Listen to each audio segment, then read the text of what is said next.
दिवाळी सण मोठा, नाही आनंदाला तोटा, असे म्हणत हा मांगल्यपूर्ण सण मोठ्या उत्साहाने साजरा करण्यात येतो.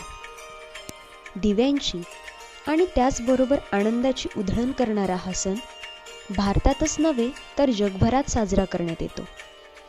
हिंदू परंपरेनुसार सर्वात मोठा सण म्हणून दिवाळीचा उल्लेख होतो. या सणाच्या निमित्ताने असंख्य दिव्यांनी अंगण घर उजळून निघते. म्हणून या सणाला दीपावली असे म्हटले जाते. दिवाळीमध्ये येणाऱ्या वसुबारस, धनत्रयोदशी, नरक चतुर्दशी, लक्ष्मीपूजन, बलिप्रतिपदा व भाऊबीज या दिवसांची आपण माहिती जाणून घेणार आहोत. अश्विन शुद्ध द्वादशी म्हणजेच वसुबारसपासून दिवाळी सणाची सुरुवात होते आणि कार्तिक शुद्ध द्वितीया म्हणजेच भाऊबीजेला या सणाची सांगता होते. पहिला दिवस दूध देणाऱ्या, शेतीसाठी बैल देणाऱ्या व स्वतःच्या पोटात 33 कोटी देवांना सामावून घेणाऱ्या गोमातेचे ऋण व्यक्त करण्याचा म्हणजेच वसुबारसचा. अश्विन कृष्ण द्वादशी म्हणजेच गोवत्स द्वादशी यालाच वसुबारस असे देखील म्हटले जाते. वसुबारस याचा अर्थ वसु म्हणजे द्रव्य, धन, त्यासाठी असलेली बारस म्हणजे द्वादशी. आपली भारतीय संस्कृती ही कृषीप्रधान असल्याने या दिवसाचे महत्त्व विशेष आहे. या दिवशी संध्याकाळी गायीची पाडसासह पूजा करतात. ज्यांच्याकडे घरी गुरे वासरे आहेत त्यांच्याकडे ह्या दिवशी पुरणाचा स्वयंपाक करतात. घरातील सवाष्ण बायका गायीच्या पायावर पाणी घालून नंतर हळद कुंकू वाहून निरांजन ओवाळून पुरणपोळी गायीला खाऊ घालतात. असा हा वसुबारसचा दिवस साजरा केला जातो. धनत्रयोदशी, आरोग्यपूर्ण जीवनासाठी धन्वंतरीची प्रार्थना करण्याचा हा दिवस. या दिवशी देवांचा वैद्य धन्वंतरी याचा जन्म झाला म्हणून या दिवशी धन्वंतरीची पूजा करतात. धन्वंतरी हा वैद्यराज असून त्याच्या हातातील कमंडलू नेहमी अमृताने भरलेला असतो असे म्हटले जाते. या दिवशी कडुलिंबाच्या पानाचे बारीक तुकडे व साखर प्रसाद म्हणून दिला जातो. धन्वंतरीचे पूजन डॉक्टर, वैद्य हे करतातच, पण त्याचबरोबर आपण आपल्या घरातील देवाला नमस्कार करून आपल्या आरोग्याबद्दल प्रार्थना करावी. धने गूळ एकत्र करून त्याचा नैवेद्य दाखवावा. सर्व डॉक्टर, वैद्य धन्वंतरीचे पूजन करताना पाट मांडून पाटावर कापड ठेवून त्यावर धन्वंतरी देवाची मूर्ती ठेवतात व त्याची पूजा करतात. तसेच शतावरी, अश्वगंधा यासारख्या औषधी वनस्पती यांची देखील पूजा या दिवशी केली जाते. याप्रमाणे धन्वंतरी देवाची पूजा धनत्रयोदशीला ही केली जात असते. नरक चतुर्दशी, नरक चतुर्दशी या संबंधित नरकासुराची आख्यायिका प्रचलित आहे. नरकासुराने तप करून ब्रह्मदेवाला प्रसन्न करून घेतले व कुणाकडूनही वध होणार नाही असा वर मागून घेतला.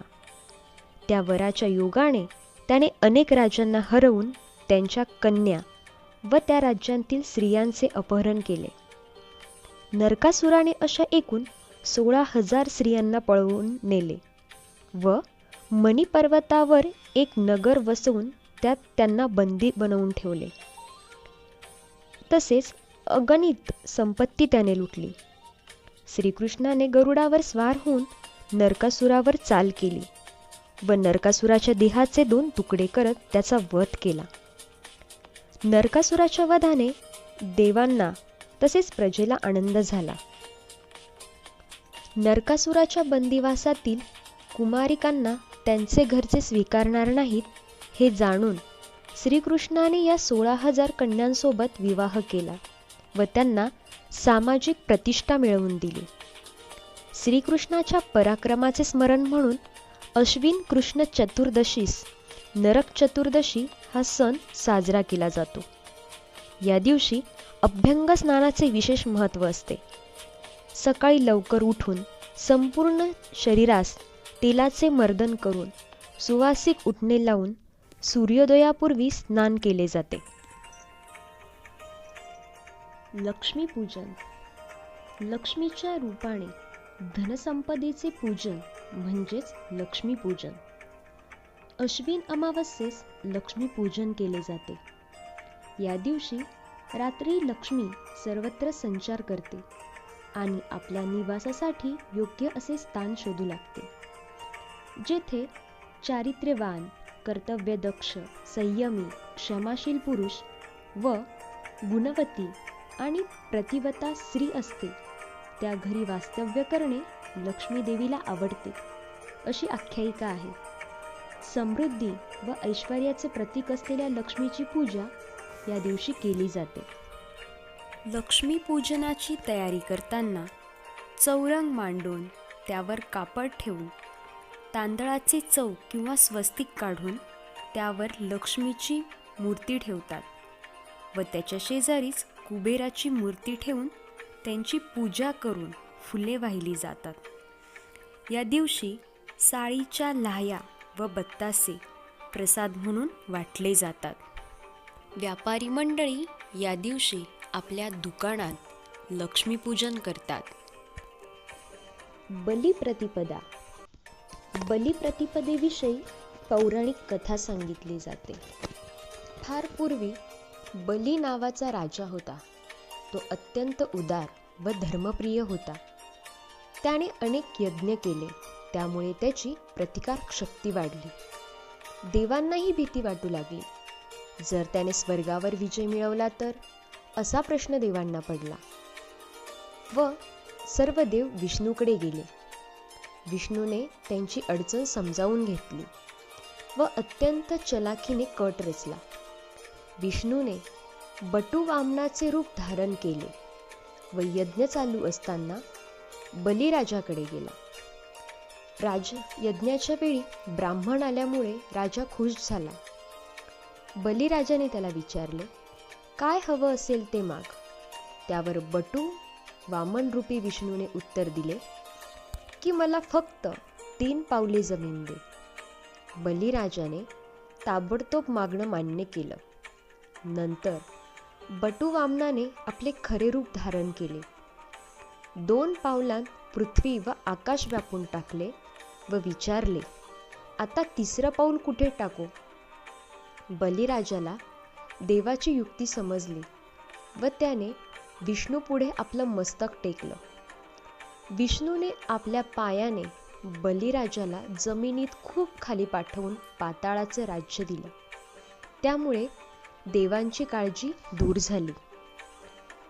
हा दिवस 3.5 मुहूर्तांपैकी एक शुभ दिवस मानला जातो. बलिप्रतिपदेलाच दिवाळी पाडवा असेही म्हटले जाते. या दिवशी पाटाभोवती रांगोळी काढून पत्नी पतीचे औक्षण करते. भाऊबीज. बहीण भावामधील नाते दृढ करण्याचा असा हा दिवस. या दिवशी बहीण आपल्या भावाला ओवाळून त्याच्या दीर्घायुष्यासाठी प्रार्थना करते. भाऊबीज हा दिवाळीचा शेवटचा दिवस असतो. असा हा दिवाळीचा प्रत्येक दिवस मोठ्या आनंदाने, उत्साहाने साजरा केला जातो. आपले जीवन सुख समाधानाचे, समृद्धीचे व्हावे, मनामनामध्ये चैतन्याचा दीप सदैव तेवत राहावे, यासाठी साजरा होणाऱ्या दिवाळीच्या स्वागतासाठी घरापुढे रांगोळी काढली जाते. तसेच करंजी, लाडू, चिवडा, शंकरपाळे इत्यादी पदार्थ घरोघरी केले जातात.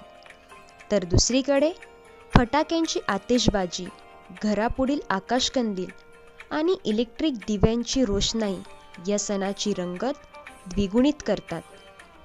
अमावस्येच्या अंधारातून प्रतिपदेच्या प्रकाशात जाणाऱ्या या दीपोत्सवाच्या सर्व विद्यार्थ्यांना नवरचना परिवारातर्फे मनःपूर्वक शुभेच्छा.